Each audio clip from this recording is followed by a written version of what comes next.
in 91, she refused it. That's the only artist in the history of that organization that's ever done. So if she refuses a Grammy, she would sure as hell refuse a Rock and Roll Hall of Fame induction.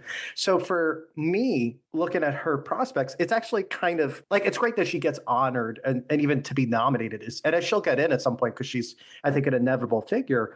But I think the circumstances around it make it feel kind of, it would be nice if it happened when she was alive, but if you know about anything about her, she would not have wanted it. But in terms of her worthiness, I think that she's one of the best singers, that is very underrated. And I think she has a much bigger catalog than the 2 albums I think she's known for. And sometimes you need those people that maybe they have maybe like a slimmer discography in terms of how well-known works.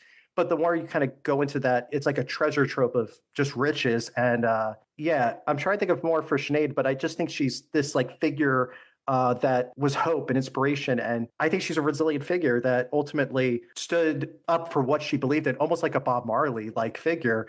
And I think that's the flaw in the Hall's system and the narrative around it is that, and I say this is just opinion, I just think I think she has a compelling story as an artist, and she ironically supported INXS on their tour, the Kick Tour, and Michael and her were quite, friendly in those days, etc. there. And my sister actually bought her album in 88, 89, I think it was The Lion and the Cobra or whatever there, and played it a bit. So I knew her before she started playing, but I think this is one of the age-old thing, and far be it from me to cast aspersions on Sinead, but I think there's this, I think what's happened with the Rock Hall of Fame is that we're taking our eye off the real centric ball of what it should be there to do and just reward the music, the excellence, the depth, the impact, the longevity, and all of the core factors. Like if you had to work out why you should be in and why you shouldn't be in, with humble respect, I don't care if they're into the LGBTQ community, fantastic, that's great. And if you're a cause there are awards in that genre and that particular lifestyle that will reward you for your campaign efforts, On the other hand, if you're a cultural trailblazer like Bob Dylan, we're seeing the movie with Timothée Chalamet at the moment where he went electric. See, to me, that's a cultural impact within the genre of music when he went from acoustic to electric and succeeded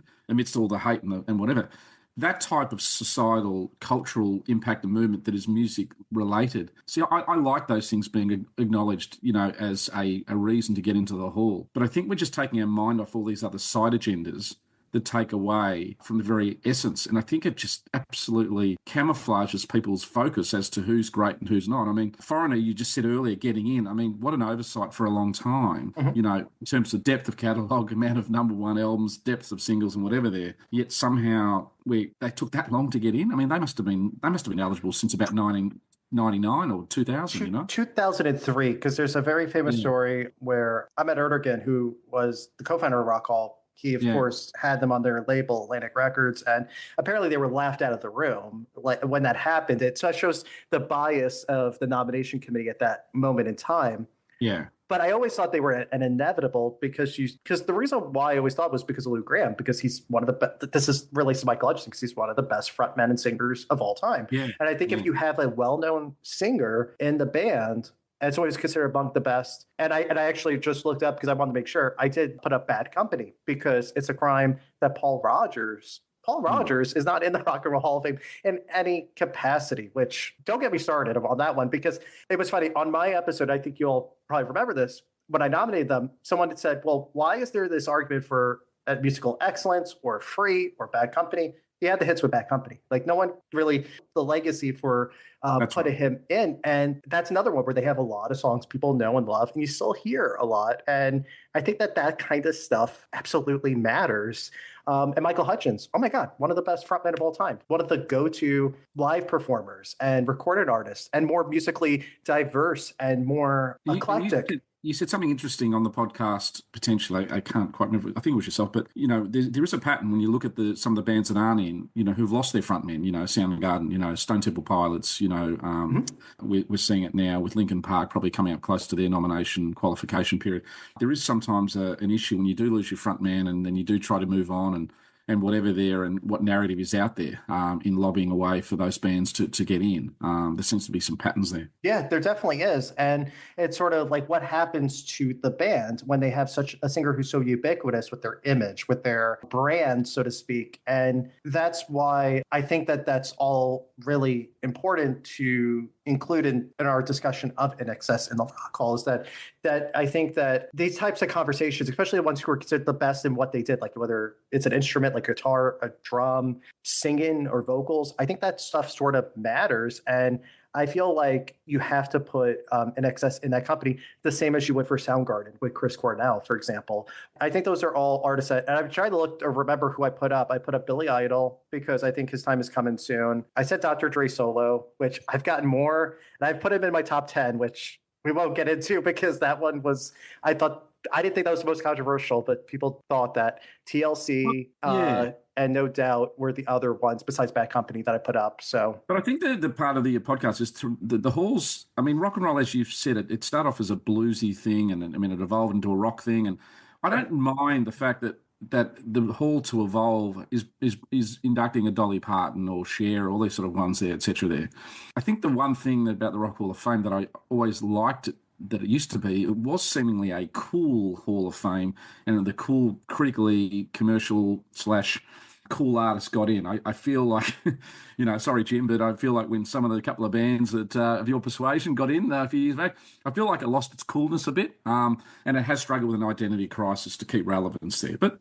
again, it's just a subjective opinion, That's the problem too, is that they lack sometimes the metrics or like what are the qualifications. And even like some musical excellence, all four of us in this room have totally different ideas of what constitutes as musically excellent. And I think the subjectiveness of the process for induction is sometimes the most frustrating part about the Rock Hall, because if you're looking at it from like this perspective, maybe someone else is thinking about it from another way. And neither one is wrong per se, but the fact is that it's just one of those things where if you have the data, the stats, the information, all that stuff, and you point to that, you can convince people that someone is indeed worthy. I've done it plenty of times with certain artists where people be like, what? Like, how are they a priority? And then you kind of give your reasons and they're thinking, okay, I get it, so to speak.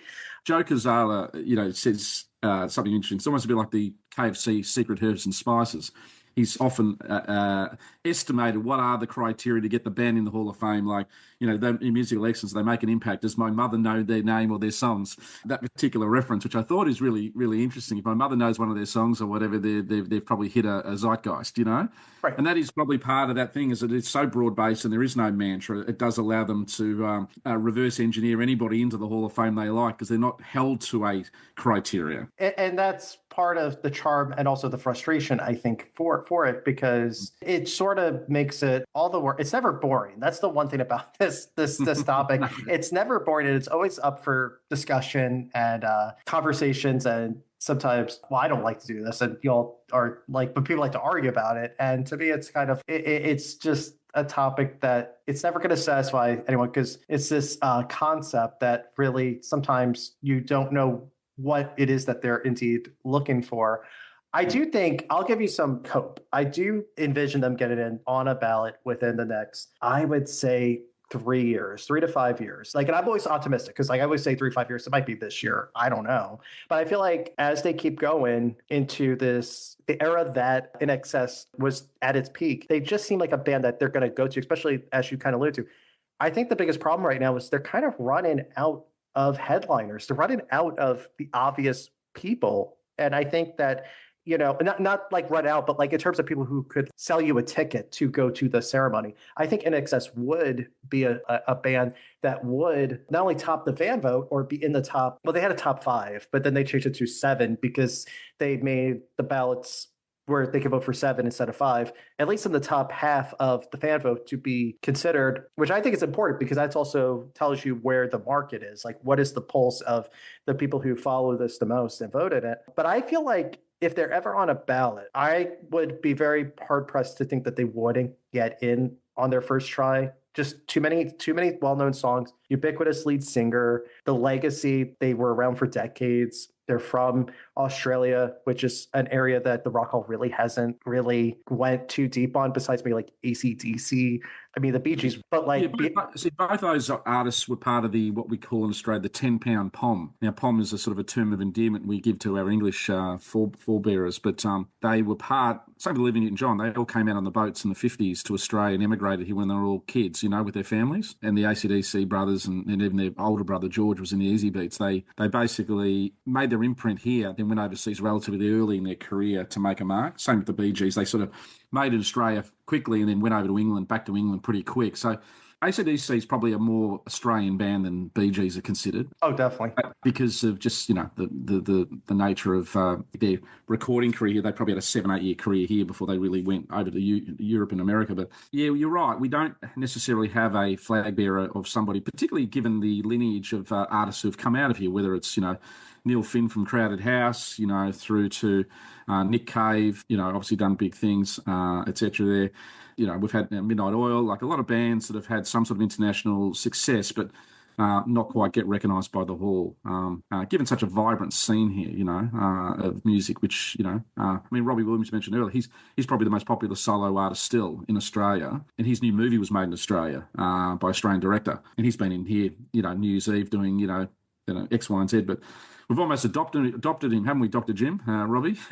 Yes, we have. And he loves it. He loves coming to Australia. Yeah, I was reading interviews with him about it. That's like his home away from home. I mean, really, he lives in LA, but yeah, he loves going to Australia. And I watched his New Year's thing. I thought it was great. Can I ask you a question, Nick? How many times have you been to the Rock Hall? Okay, so I've attended the last 5 ceremonies, sans 2020 because there was no ceremony. The year of like Nine Inch Nails, Depeche Mode, Doobie Brothers. I couldn't go to that, obviously.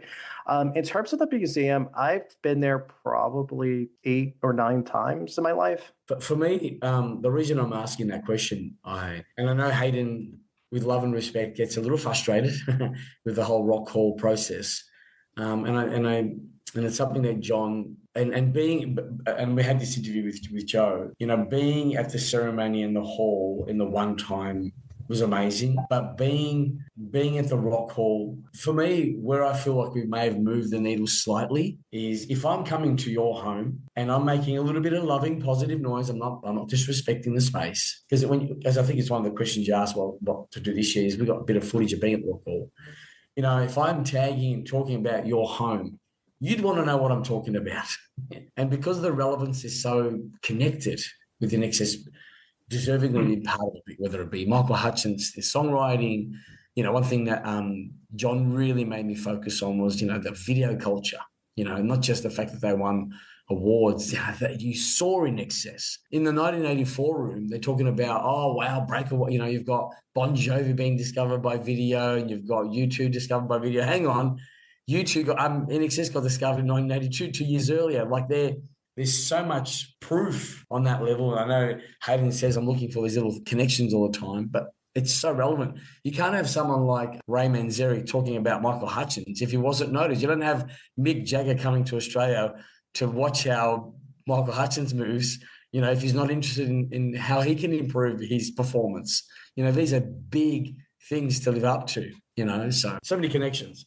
But I think being at the Rock Hall, and I'm in their home, I'm walking around their home, I'm walking around their rooms, their bedrooms, we call it, dressed up, and, and to have fans come up to us and just go, oh my God, that's, you want to have a yes, no pub test. Oh my God, INXS, blah, blah, blah, blah, blah, blah, blah. Happened all the time. And I'm sure there were people there that probably wanted to come and say hello and were nervous because the way I was probably behaving, like in a good way. That was amazing. I mean, people were coming up and they wanted to tell the story of why they meant something to them. And people would bring up these moments in concert.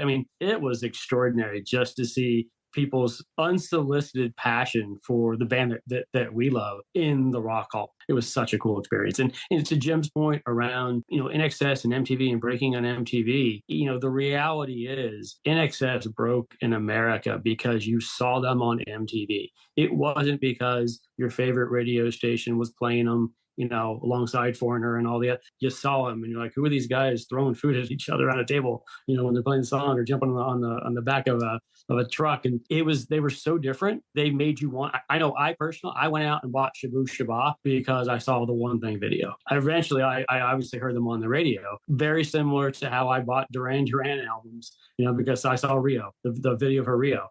These were bands that kind of broke because you saw them. And maybe, Nick, that's the thing you said earlier about, that John Sykes being involved with MTV, etc. there. I think all of us possibly by this stage have seen the Yacht Rock documentary from Bill Simmons. Absolutely love it. Yacht Rock. I was telling my sister about it last night. I've seen the doco twice. I love that era because it was the music of my childhood. But there was such a change in the music industry when people suddenly watched music, not just listened to music. And it was sort of bye-bye Christopher Cross, hello Michael, hello Simon, hello George, And every new decade, people want to, music's cyclical. Every new decade, every new movement, the youth want to own their own, is the way I look at music. And look, come 91, 92, when grunge took over, that, was again, certain bands didn't transition through, not maybe because they weren't good enough, but that next era wanted to own their own movement, and we go back even 30, 40 years ago with the punk movement after the bloatedness and bluster of prog rock, that punk movement was a response to that. So maybe that MTV era where it's now getting recognised with the Hall a little bit through some of the new wave artists and things like that, maybe a pillar of help, Absolutely. And you're seeing MTV icons getting considered or inducted. So you saw George Michael a few years ago get in. Cyndi Lauper was on. She's an inevitable at this point. And you're seeing a lot of these artists, even Billy Idol, who I think is going to get in soon. He was at the ceremony. He performed in the Ozzy Osbourne tribute. Did a great job. My point is that I think that keeps that an artist like INXS, who I think what's hurt in INXS the most with the rock, this is just my personal opinion. So don't get mad. I think they're one of those acts that I think they're a little off the radar, but with people. But when you mention their name, I never heard anyone say anything like, "Oh, they shouldn't be in." It's more like, "Oh, wait, they're not in," or "I thought they were already in," or what I'm trying to say. And I think sometimes you need to do these things like the work you all do to kind of give people reminders of why were they important and why are they not really were, because that's the past tense. Why are they important? Because I feel like people come and go in the world, but the music always lives on. That spirit's always alive, so to speak. And I feel like as they continue to honor artists like that, I can't see them not being considered. I mean, I would be very hard pressed to think if it's more than 5 years from now. I would think it's at any given moment. And that's sort of the fun about the Rock Hall too, is like this idea where they could sort of honor, there's no lineage of time. It can also be frustrating as hell for a purist how do you put in this person before that person? It's also sort of kind of the randomness makes it kind of fun, even though I know that's not for everyone either, because they have their own decisions, their own ways of thinking that go above my pay grade or my thought process. Could I give you a bit of a view why I think they haven't been inducted? And it's basically a bit of a strength and a weakness. In Australia, just for Jim and I, when we grew up here, and even really up until the last number of years, we don't have formatted music here. And what I mean by that, we don't call it alternative rock, or we don't call it new wave or classic rock or whatever. We've never formatted a radio listening experience that way down here. Now, maybe nowadays some of our radio stations, gear around certain genres and play that genre within. But Hutchins was interviewed back in the early 90s and was asked, and the band's always been asked this simple question, you sound so wide and diverse. And he used to say, well, look, we come from a country where you grow up with Led Zeppelin and Aretha Franklin on the same radio station. Right. So that's how you end up with a song like INXS. It's a real melting pot of styles. Now, permit me to indulge a little bit here, but I'm just going to list a bunch of songs I'm going to relate the genre, and this is in a chronological semi-order. They start off as a ska-sounding band with a song called Simple Simon.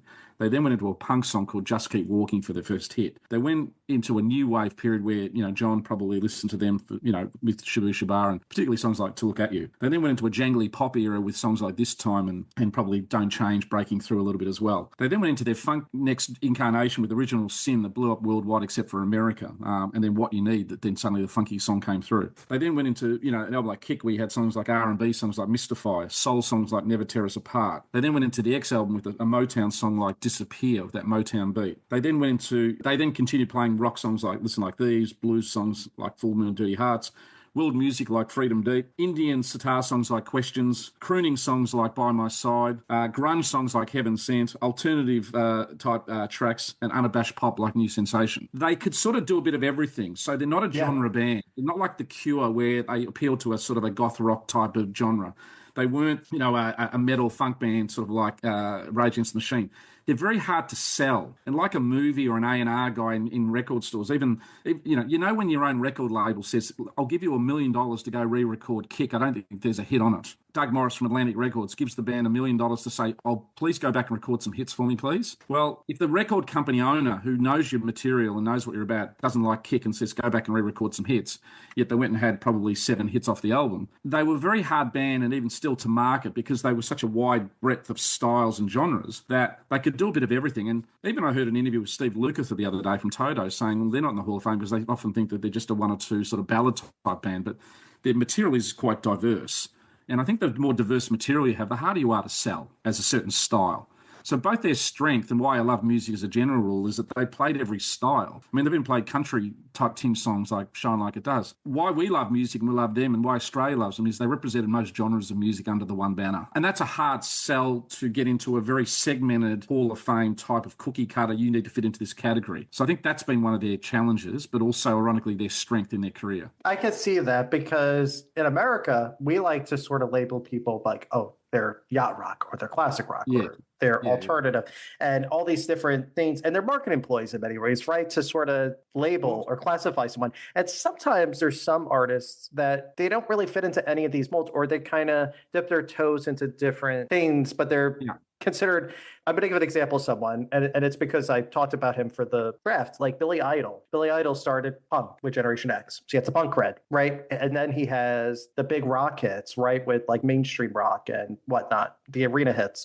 But he also has this foot in all new wave and alternative as well. So if you have 3 sectors of the voting body like that, that's actually really helpful for your candidacy because you're getting, and of course you have hits and songs people know. And he's just an example of someone like INXS would be a good example of this, where you almost can't put them in any of these types of categories. See, I'd look at Billy Idol and say the average punter in America would go, oh, he's a punk guy or almost a designer punk, right? Right. I look at Elvis Costello and I would relate them more to INXS, not in sound or sonics, but if you look at the body of work of Elvis Costello, start off with the Imposters, as a punk guy, has gone into country, has gone into, pop. Right.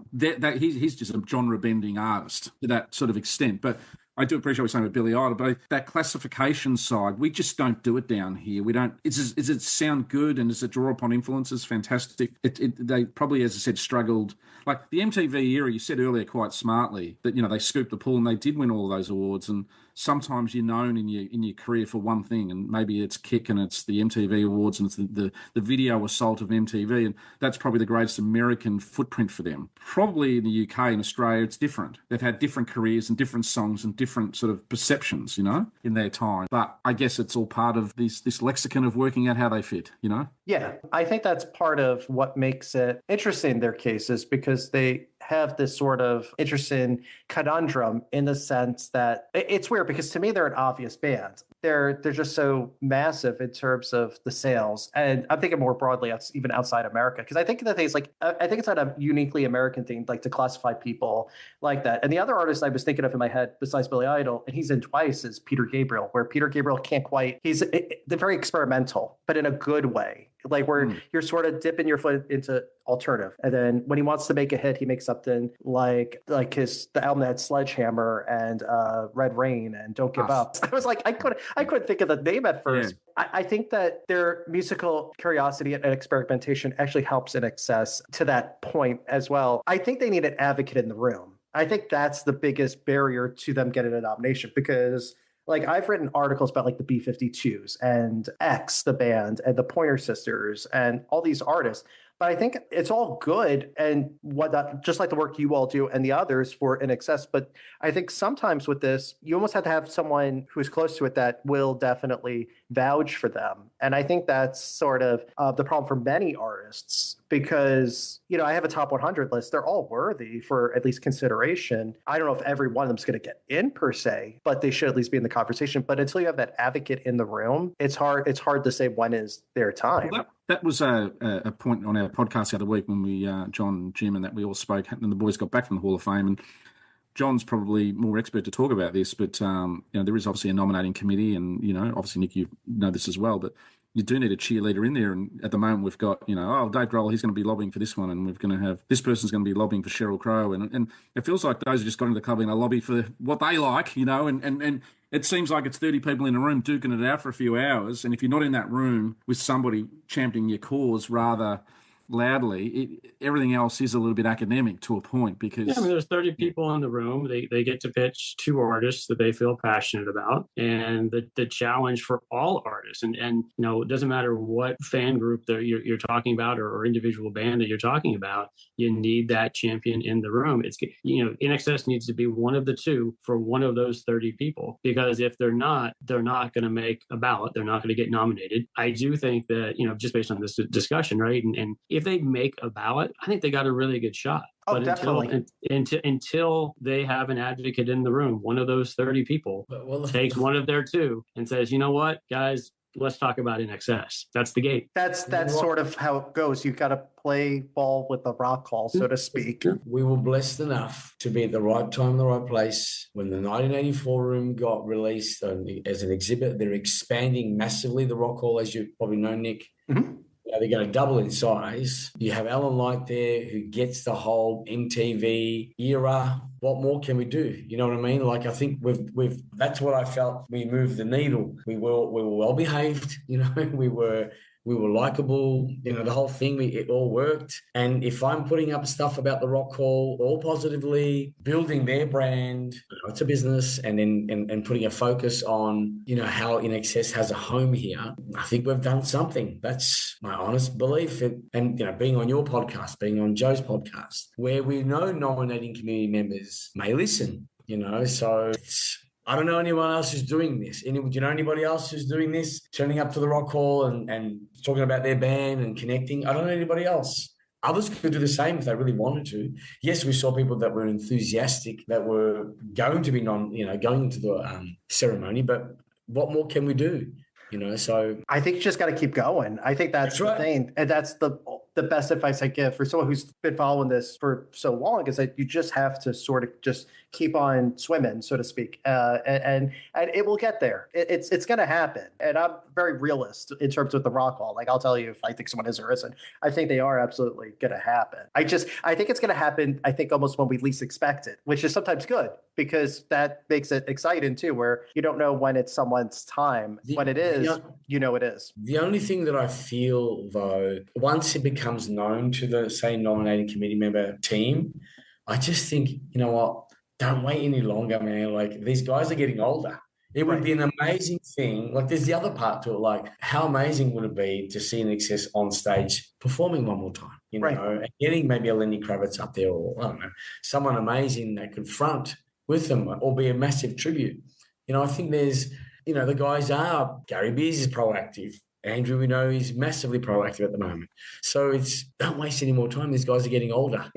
I absolutely agree. And to me, I'm going to say that the Rock Hall, especially now in the Disney Plus era, because they were on HBO, which is now Max here in the States, they become more commercial, especially with the Induct doors. And I think if you're going to give a sales pitch for INXS, I mean, they're worthy. There's no question of their worthiness.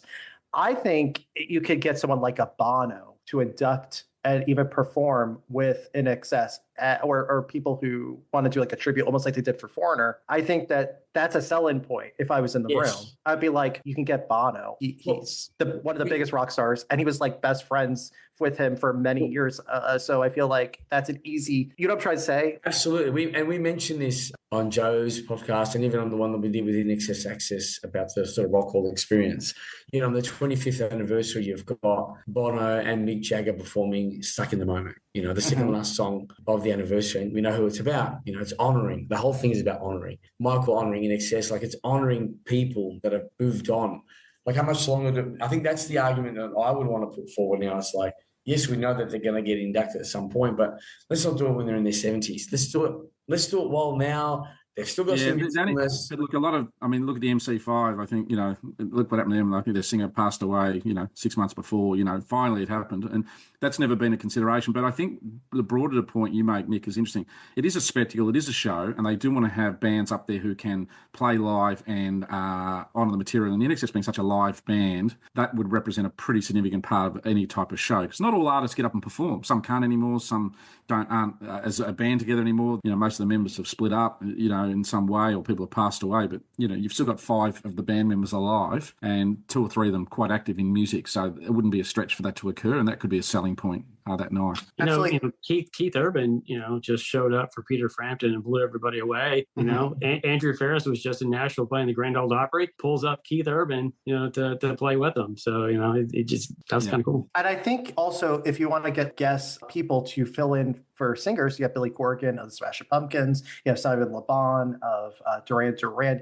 You can even have Kylie Minogue do a song too. There's options to have someone induct them, but then to also, you could have a pretty good lineup that does justice to INXS, something that I always think about. You're a good point, because even Nicole getting the rights to Never Tear Us Apart, and she's married to Keith Urban, and Keith's suddenly playing with Andrew recently. I mean, I constantly daydream and go, who will induct them, and who would they get, and what's the good fit? And you could see a Nicole Kidman turning up, going, "This is the band of my youth." That's right. She's often, the induction night is about having someone prescient in the zeitgeist talk about the band from a retrospective point of view, come up and inducted Pearl Jam and that sort of stuff. And you had Ketis induct Talking Heads and stuff like that. So you get these people up who are in the cultural zeitgeist at the moment, were very prescient, and they often give credibility to the induction night. So you're getting somebody who's in that moment. Oh wow, they're into them. Oh well, yeah, they were really good, and that's almost part of the induction speech itself, is who you get to induct the band and their relevance to the modern marketplace and the historical acknowledgement. And they've had actors and actresses induct people recently. You saw Zendaya induct Cher. You saw Dave Chappelle induct Jay-Z, and also A Tribe Called Quest, and Julia Roberts induct Jay Matthews Band. So I feel like that's also something else too, that it could also be someone who is also just a celebrity. Like us, Nicole Kidman would be a perfect person, because they know their lines, they could keep to a script, right. and they could stick to it. And they sell the tickets to the show too, don't they? Like that's part of the broadcast appeal. Who's going to be actually doing the induction as well. It's all eyeballs, isn't it? It is. And it's also ways to promote it. So to me, that's also another way to kind of get people who may be just general music fans, or people that they're not like super into the Rock Hall, but they're like, oh, I do know who Julia Roberts is, or Nicole Kidman. And it sounds silly, but as long as they get eyeballs on the screen, that's what matters. And I think that's something definitely to consider. I think you all do such fantastic work, and I'm really proud of all of you. I hope we get as many listeners as possible from not only your podcast, but also from the campaign that Jim co-oversees, because I think that the work you all do is simply incredible. I commend you, and I really love the camaraderie. And there's really not too many grassroots campaigns like this that I know of that works this meticulously, but also in unison. So I commend you all for doing really great work. And by the way, my dad, who listens to this podcast, he's a big INXS fan, and he thinks they're probably one of the three biggest snubs. He doesn't understand them, Billy Idol, and Bad Company. Those are always the three that he always points to and says, why are they not in? And if my dad knows them and loves them because he grew up with them, they have to definitely be considered. So the mom test that Joe Quazala has, I think there's also the dad test. So wise man, Mr. Bambach. Well, thank you all so much for coming on the show tonight. I will definitely make sure not only to put in the description the podcast that you all have, Hayden, B, and John, but I'm also going to put a thing for Jim and his campaign for INXS, to put the link for them to sign the change.org petition, because I think that's really important as well. Any which way to get visibility to it, I think is just really helpful for you all. So I'm going to definitely do that. And let's do some plugs. Hayden, where could they find your podcast? Yes, well, this is where B is always very handy in deploying all of these particular social platforms and things like that. But look, we're on Podbean. We have been on Spotify, but we might have had a little bit of a breach of copyright recently. On Apple, we're on all the sort of major sort of platform sort of areas there. And look, we have a pretty big Facebook page, a pretty good Messenger page as well. We've got a lot of interaction and things happening, Twitter, and all of those areas. And just one last thing, the theme going into sort of the next chapter for us this year and over the next 12 months is that we've probably gone through the narrative of most of the career. We've got sort of one or two little things to tie up, but we are doing a bit of a time machine capsule where we're going to go back and pick a year, pick an album, pick a song, pick a time and date, and really explore and flesh out maybe that stuff going forward, which I'm looking forward to doing. That's exciting. Thank you so much for that. And you have an incredible fan base too. It's always very active, and a lot of people comment and like it, and it makes me jealous as a podcaster, the reach that you have. You and your podcast, you all do great work. So thank you, John and Hayden, for that. And also B, who couldn't be here.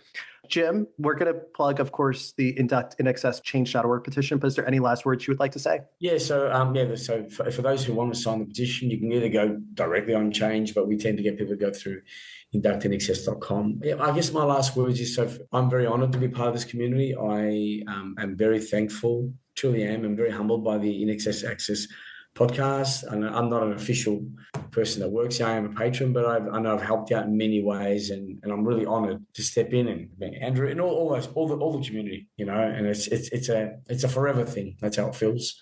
But yeah, this year's really all about Rock Hall. Having been to the Rock Hall, we've got a lot of video footage and photos that I really want it to last for the next 12 months. And it's about, you know, the whole nominating process, being ground level, being there and showing the world. Very different. And it just made me look at it very differently. Ground level, Rock Hall, connecting everything back to INXS as much as I can.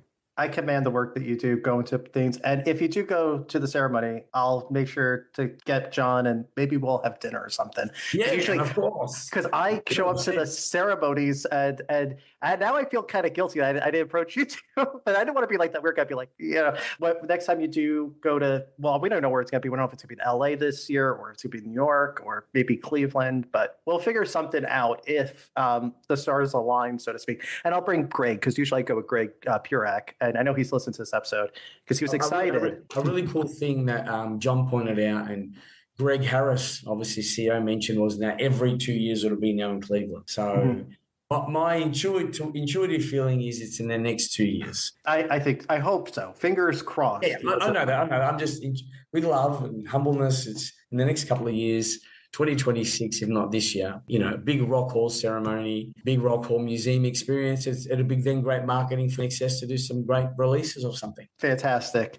John, any last words for our listeners? I'm happy to support these guys and everything they do. I'm a data guy. So, they did sell 75 million records. They've got, and you know what? So you said that, are there 10 songs? I think Hayden, he gave you, I think even more than the 10 songs. And, the one thing I will add is if you look at awards, the gold records, platinum records, everything like that, I'm going to give you the bands that have recently been inducted that INXS is either right at, they have more awards than Pat Benatar, Depeche Mode, The Cars, Judas Priest, Dolly Parton, ELO, Dire Straits, Sheryl Crow, The Cure, Stevie Nicks, Cheap Trick, Carly Simon, Foo Fighters, Tina Turner, Radiohead, Carole King, Missy Elliott, Peter Gabriel, George Michael, Nine Inch Nails, Eurythmics, The Clash, and The Pretenders. They have more awards over their career than all those very worthy artists. And INXS belongs. They need them tonight, I would say.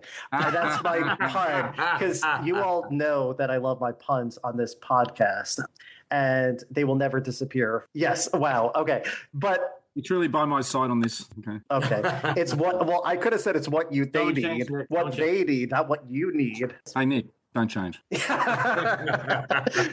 Oh, yes. Love it. Love it. Wow. Of course, you all can follow Rock and Retro Pod on pretty much any social media platform. We're on Blue Sky. We're on Instagram and Facebook. Leave us a review on Apple Podcasts. Tell us what you think about this episode or really any episode in our archives. And thank you again, Jim, Hayden, and John for coming on the show. Thank you to our listeners. And you all have a wonderful night, and we'll catch you on the next one.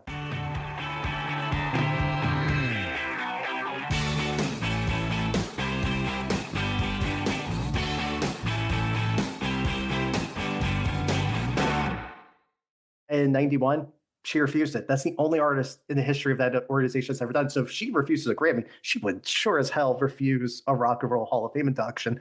So for me, looking at her prospects, it's actually kind of like, it's great that she gets honored and even to be nominated, and she'll get in.